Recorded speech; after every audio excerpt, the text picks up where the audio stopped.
Bharatiya Janata party ने जब भी इतिहास के पन्ने पलटे हैं तो वो पन्ने पलटे जिससे उन्हें पॉलिटिकल लाभ क्या हो सकता है। ये जो जीरो टॉलरेंस की बात करने वालों का जीरो टॉलरेंस ही जीरो हो गया है, बिना उनकी सहमति के, बिना उनकी जानकारी के। ये कैसे संभव है कि उसी जिले में वो हैं और सांसद पे के घर पर अटैक हो गया हो। इससे भी खराब भाषा इसलिए बोलेंगे क्योंकि वो विदाई का समय आ गया है। इतने वर्षों में उन्होंने कुछ काम नहीं किया। 8 साल की कोई उपलब्धि बड़ी नहीं है। बेरोजगारी बढ़ गई, महंगाई बढ़ गई, भ्रष्टाचार बढ़ गया।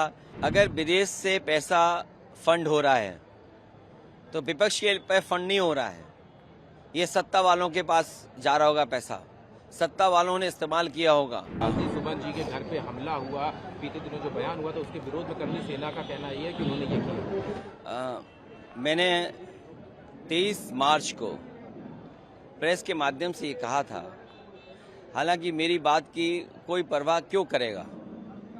इतिहास और इतिहास के पन्ने, चाहे हम हों चाहे भारतीय जनता पार्टी के लोग हों, हम लोगों को किसी को भी इतिहास के पन्ने नहीं पलटना चाहिए, क्योंकि इतिहास में क्या घटना घटी है हम इतिहास की उन किताबों को पढ़ रहे हैं, उसकी इंटरप्रिटेशन अपने हिसाब से कर रहे हैं। भारतीय जनता पार्टी ने जब भी इतिहास के पन्ने पलटे हैं तो वो पन्ने पलटे जिससे उन्हें पॉलिटिकल लाभ क्या हो सकता है, और राजनीतिक लाभ के साथ साथ नफरत किससे फैल सकती है। कौन राजा था, कौन महाराजा था, किसने क्या किया, वो इतिहास की बात है। आज हम आगे बढ़ने की बात करें।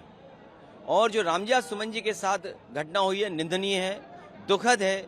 एक दलित सांसद जो बहुत ही अनुभवी हैं, बहुत सीनियर हैं, उनके घर पर तब अटैक होना जब मुख्यमंत्री वहीं पर हैं। इसका मतलब मुख्यमंत्री जी की सहमति से हुआ है।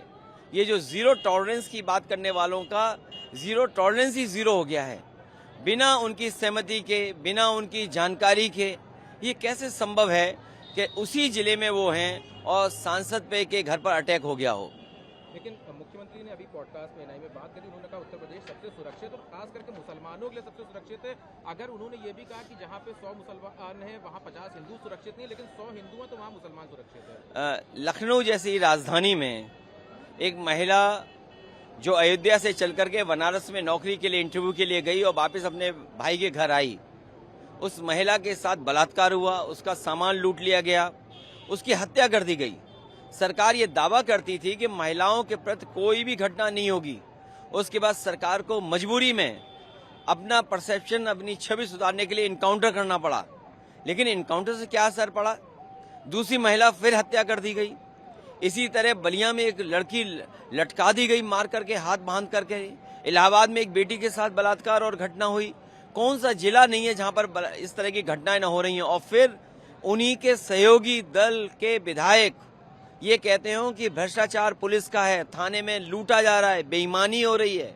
न केवल बस्ती का विधायक कह रहा है ये बात, आगरा के विधायक ये बात कह रहे हैं, और गाजियाबाद का जो विधायक है उसने तो यहाँ तक कहा कि जिस तरीके से अधिकारी लूट रहे हैं और अधिकारियों को वो चुनौती देते हैं कि अगर उन्हें गोली मारनी है, अगर दूध पिया हो तो उनके सीने पे गोली मार के दिखा दो, और एक विधायक उनकी कुर्सी छीनने के लिए तैयार है।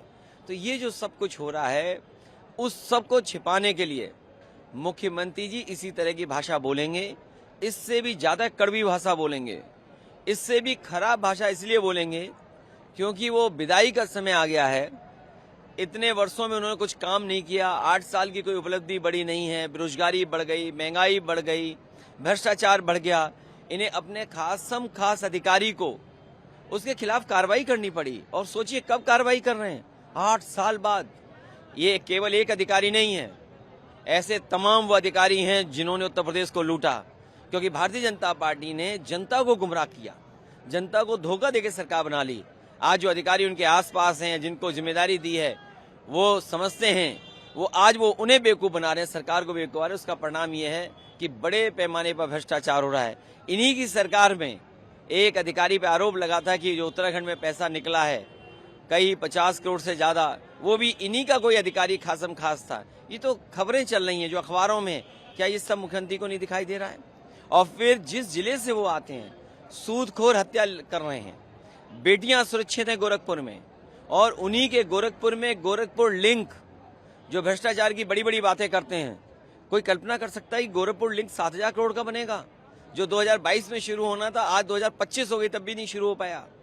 जिस बुंदेलखंड एक्सप्रेसवे को प्रधानमंत्री से उद्घाटन कराया गया, वो एक्सप्रेसवे बनने के बाद से आज तक मेंटेन हो रहा है, मेंटेनेंस चल रहा है। तो ये जो भ्रष्टाचार का खुलासा नहीं हो रहा तो और क्या हो रहा है? सर, आपने एक्सप्रेसवे की बात करी। मुख्यमंत्री कह रहे थे कि 1.5 एक्सप्रेसवे इतने सालों में मिला 2017 तक। दूसरी उन्होंने जो अपने 24 के चुनाव की बात करी, जिसको आप लोग कहते हैं कि 24 में जनता ने चेहरा दिखाया और 27 का चुनाव इससे पता चलता है, वो ये कह रहे हैं कि 24 में विदेशी फंडिंग हुई थी और ये जो विपक्ष ने जो संविधान या पीडीए या ये जो सब कुछ था इससे ढकोसला था, जिसको लोगों ने बाई इलेक्शन में उसका जवाब दिया। अगर विदेश से पैसा फंड हो रहा है तो विपक्ष के पे फंड नहीं हो रहा है, ये सत्ता वालों के पास जा रहा होगा पैसा, सत्ता वालों ने इस्तेमाल किया होगा। कोई कमजोर आदमी को फंड नहीं करता है।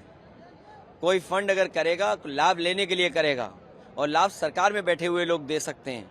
और सच्चाई तो ये है कि अगर मुख्यमंत्री जी ये बात कह रहे हैं तो वो दिल्ली वाली सरकार से कहें कि जहां जहां जिस जिस देश से पैसा आया है उन एम्बेसडरों की एम्बेसी पर बुलडोजर चलाएं मुख्यमंत्री जाकर के।